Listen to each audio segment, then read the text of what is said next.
Lagos was drowning. The sky wept silver sheets, turning streets into rivers, and the wealthy into prisoners behind tinted glass. But on the corner of Broad Street, where the gutters choked with plastic, something impossible happened. The rain did not touch her.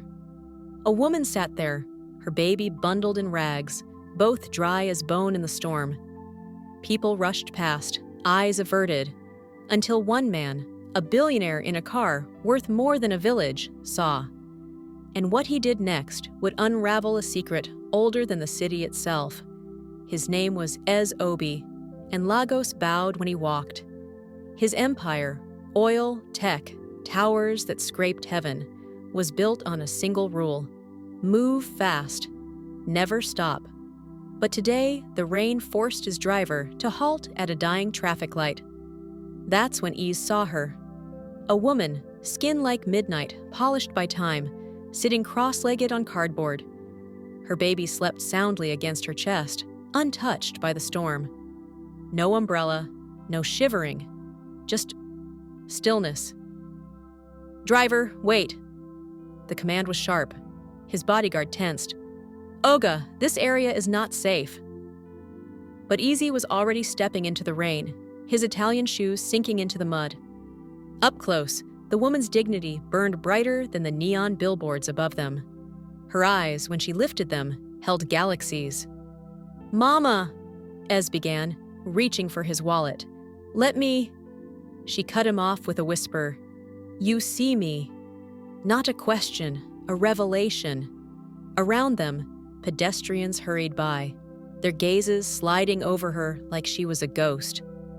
Only Easy seemed to notice the way the raindrops curved around her, beating in the air like a shield. His pulse spiked. "This isn't normal." The woman stretched out a hand, not for money, but for his wrist. Her grip was furnace hot. "3 days," she said.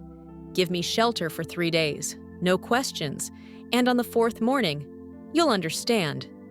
Easy's bodyguard hissed warnings. Common sense screamed. But something older, deeper, ancestral whispered, "This is why you stopped."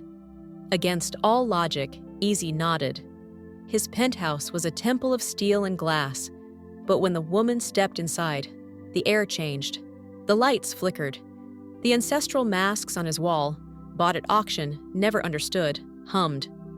His wife, Neka, took one look at the stranger and paled. "Easy, what have you done?" The woman smiled, her voice a harmony of echoes. "He has opened a door." Then, the baby in her arms opened its eyes, and they were not a child's eyes at all. That night, Ease dreamed. A baobab tree, its trunk wide as a continent, stood in his living room. At its roots sat the woman, now dressed in indigo and gold. "You think this is kindness," she said, "but it is a test." The first of 3. Behind her, shadows moved, figures with familiar faces. His late father, his first love, all watching, judging. Ezzy woke gasping. On his nightstand, a single raindrop glistened, though the windows were sealed. Neka Obi had lied to her husband for 7 years. She had lied about the miscarriages, about the witch doctor in Ibadan, about the thing she buried under the Iroko tree behind their mansion. Now, as she watched the homeless woman rock her unnatural baby in their guest room, she knew the past had come to collect, and it would start with a lullaby. The child was too quiet. Neka hovered outside the guest room, ear pressed to the door. No whimpers, no coos, just the woman's voice, singing in a language that prickled Neka's skin. "Sleep, little needle, sew the rift. The one who owes will pay the debt." Easy brushed past her, oblivious. "Why are you standing there? She's just a—" The door creaked open on its own. Inside, the baby lay swaddled, but its eyes were open, old and fixed on Neka. The woman smiled.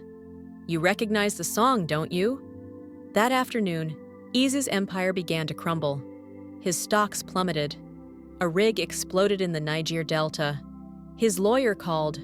The corruption case. Someone leaked everything. Panicked, Ez stormed into the guest room. "Who are you?" The woman peeled a plantain, unfazed. "You gave me shelter, but did you ask why I was on that street?" She pointed to Neka, trembling in the hallway. "Ask her about the children who never came." Neka's knees buckled. 7 years ago, after the third miscarriage, Neka had visited Babalawo Ifayemi. "Your husband's bloodline is cursed," he'd said. "But there is a trade, a ritual, a tiny coffin buried at midnight, a promise. Your next child will live, but another must take its place." Neka had sworn it was just superstition, until her son, Chijioki, was born. Healthy, whole. Now the homeless woman's voice slithered into her ear. "You took a seat at the feast, but who paid for the food?" That night, Neka crept to the nursery. The homeless woman's baby sat upright in its crib, humming the same eerie tune. Its fingers, too long, too jointed, tapped the mattress in rhythm. "You thought the debt was settled," it croaked in a voice like cracking wood. "But children always come back." Neka screamed. Downstairs, Ez found the homeless woman waiting. "Test 2, she said. "A house built on secrets cannot stand." Outside, thunder shook Lagos, but no rain fell. At 3:03 a.m., the doorbell rang. On the doorstep stood a girl in a soaked school uniform, holding a rusted key. "I'm here for my mother," she said, and her face was identical to Neka's at 12 years old. Behind her, the Iroko tree split down the middle with a sound like a dying breath. The girl at the door was dead. Neka knew it the moment she saw the rusted key in her hand, the same key she'd buried with the tiny coffin 7 years ago. The girl's uniform was rotting at the seams, her braids caked with red earth, but her smile was alive, terrifying. "Mama," she said, "you forgot to feed me." Her name was Adana. At least, that's what Neka would have called her, if she'd let her live. The girl stepped inside, her bare feet leaving wet prints that steamed on the marble floor. The homeless woman nodded at her like an old friend. "You're late," Adana giggled. "The roots held me tight." Easy backed away, finally understanding. This was no ordinary child. This was Ekwensu, a trickster spirit wearing his wife's shame as a skin. The homeless woman turned to Ease. "You thought this was your wife's sin alone? Look deeper." She pressed a palm to his forehead. And Ez remembered. Generations of Obi men, each richer than the last. His grandfather, who'd sold his sister to pay for a mine. His father, who'd poisoned a rival's well. And Ez himself, who'd bulldozed an entire village to build his Lagos towers. "Wealth like yours," the woman murmured, "always leaves bones in its wake." Adana licked her lips. "Now you owe too." The lights flickered. The walls breathed. Adana skipped to the dining table and began setting places. 4 plates, though only 3 living souls stood in the room. "Sit," commanded the homeless woman. "The feast is ready." On the plates, a bowl of cassava meal, from the village Ease's father starved. A cup of palm wine, from the trees his grandfather burned. A single roasted yam, from the farm Neka's ritual destroyed. And the 4th plate? Empty. "For the one who'll take your place," Adana whispered. The homeless woman placed a knife in Ease's hand. "Cut the yam." Neka sobbed. "Don't! It's how they claim." "Silence!" The woman's voice shook the house. "Every feast must be shared. Will you feed the past, or let it feed on you?" Ease's hand trembled. If he cut the yam, he accepted the debt. If he refused, Adana's hollow eyes promised worse. Outside, the Iroko tree's branches scraped the windows like claws. Easy sliced the yam, and the fourth plate filled with black sand. Adana clapped. He said yes. The homeless woman nodded. Test 3 is complete. Now comes the reckoning. The front door burst open. Wind howled through the mansion, carrying voices from Ease's childhood, voices of the wronged. And standing in the doorway, drenched in rain that still did not touch the homeless woman, was a figure in a tattered business suit. A man Ease hadn't seen in 20 years. His first victim. The man in the doorway had no shadow. Rain slid through him like he was made of smoke, pooling around patent leather shoes that hadn't been in style since 1998. The year Easy had taken everything from him. "Obi!" the ghost hissed. "You promised you'd pay me back." Behind him, the homeless woman's baby began to laugh, a sound like breaking glass. His name was Tunda Okafor. 20 years ago, he'd been Ease's university roommate and the first man he'd betrayed. Flashback, 1998. 2 hungry students hunched over a business plan. Tunde's idea, mobile banking for market traders. Easy's promise, we'll be partners. Then, the theft, the forged signatures, the IPO that made Easy a millionaire while Tunde drank himself to death in a single-room apartment. Now Tunde's ghost stepped forward, his suit rotting at the cuffs. "You built your empire on my bones." The homeless woman unswaddled her child.